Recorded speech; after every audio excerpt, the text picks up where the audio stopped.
বাড়াটা ঢুকালে আমার ইয়োনি ফেটে যাবে। তোর ইয়োনি অনেক টাইট, আমার বাড়া তো ঢুকছেই না। বন্ধুরা, আমার বাসর রাতে আমাকে আমার জামাই তার 12 ইঞ্চি বাড়া আমার টাইট ইয়োনির মধ্যে ঢুকিয়ে ইচ্ছে মতো থাপালো। সেই সত্যি একটি গল্প তোমাদের সাথে শেয়ার করব, তাই পুরো ভিডিও মনোযোগ দিয়ে কানে হেডফোন লাগিয়ে শোনো।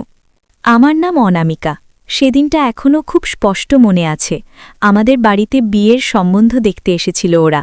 আমি তখন খুব নার্ভাস ছিলাম, কারণ এটা আমার জীবনের প্রথম বিয়ে দেখা।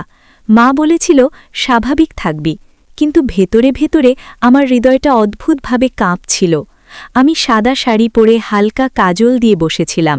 যখন সে ঘরে ঢুকল, প্রথমেই চোখে চোখ পড়েছিল। তার চোখে কোনো অহংকার ছিল না, ছিল এক ধরনের শান্ত ভদ্রতা। সে আমার দিকে তাকিয়ে হালকা হাসল, আর আমি অজান্তেই চোখ নামিয়ে ফেললাম। তখনও জানতাম না এই এক মুহূর্তের দৃষ্টি বিনিময়। কিছুক্ষণ পর মা আমাকে ডাকলেন, ওদের সাথে একটু কথা বল। আমি ট্রেতে করে চা নিয়ে গেলাম। হাত কাঁপছিল, কিন্তু নিজেকে শক্ত রাখার চেষ্টা করছিলাম। সে চায়ের কাপ নিতে গিয়ে বলল, আপনি নার্ভাস?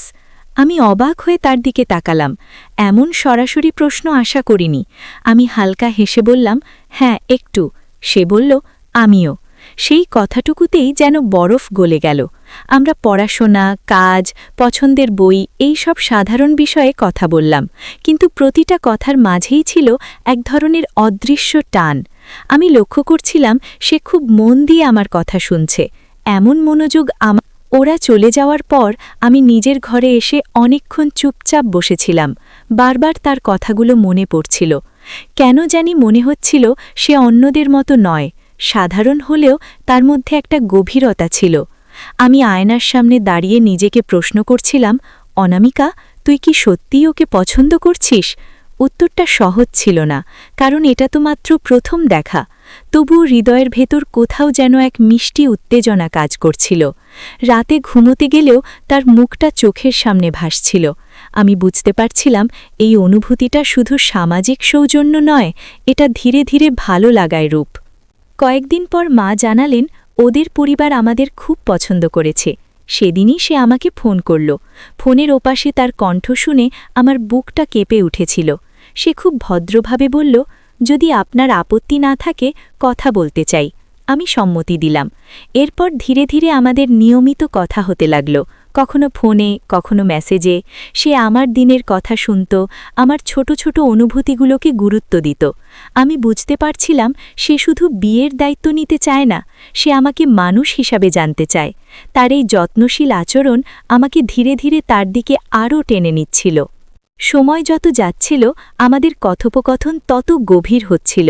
আমি আমার ভয়, দুঃখ, স্বপ্ন সব কিছু তার সাথে ভাগ করতে শুরু করলাম। আশ্চর্যের বিষয়, সে কখনো আমাকে জাজ করেনি, বরং বলতো, আমি আছি। এই কথাটুকুই আমাকে ভেতর থেকে শক্ত করত। একদিন আমি অসুস্থ ছিলাম। সে সারা দিন ফোনে খোঁজ নিয়েছে। তখন বুঝলাম এটা আর শুধু পরিচয় নয়, এটা ধীরে ধীরে বিশ্বাসের রূপ নিচ্ছে। আমি প্রথমবার কাউকে পুরোপুরি বিশ্বাস করতে শুরু করলাম। অনামিকা হিসাবে নয়, একজন মানুষ হিসাবে আমাকে সে গ্রহণ করছিল। এই অনুভূতিটা আমার জীবনের অন্যতম সুন্দর অনুভূতি ছিল। এক রাতে হঠাৎ বুঝতে পারলাম আমি তার প্রেমে পড়ে গেছি। সেটা কোনো নাটকীয় মুহূর্ত ছিল না। খুব সাধারণ একটা কথা বলার সময় সে বলেছিল, আপনি হাসলে আমার দিন ভালো হয়ে যায়। এই কথাটুকু শুনে আমার চোখ ভিজে গিয়েছিল। আমি বুঝে গিয়েছিলাম এই মানুষটা আমার জীবনের অংশ হয়ে গেছে।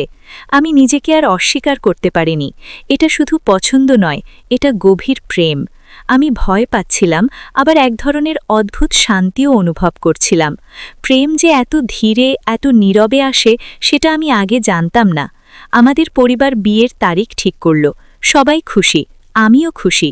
কিন্তু সবচেয়ে বড় কথা, আমি নিশ্চিত ছিলাম, কারণ আমি জানতাম আমি যাকে বিয়ে করতে যাচ্ছি সে আমাকে বুঝতে চায়। সে আমাকে বলেছিল, আমি শুধু স্বামী হতে চাই না, আমি আপনার বন্ধু হতে চাই। এই কথাটাই আমার সব দ্বিধা দূর করে দিয়েছিল।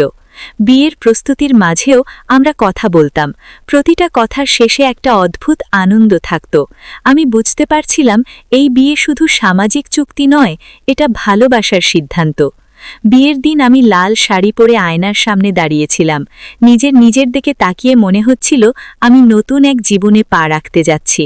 যখন সে আমাকে বিয়ের মঞ্চে দেখল, তার চোখে আমি ভালোবাসা দেখেছিলাম। সেই চোখের ভাষা আমি কোনো দিন ভুলব না। চারপাশে মানুষ, আলো, শব্দ সব কিছুর মাঝেও আমাদের চোখের যোগাযোগ ছিল নীরব কিন্তু গভীর। আমি মনে মনে বলছিলাম, অনামিকা, তুই সঠিক সিদ্ধান্ত নিয়েছিস। বিয়ের পর আমাদের সম্পর্ক আরও গভীর হল।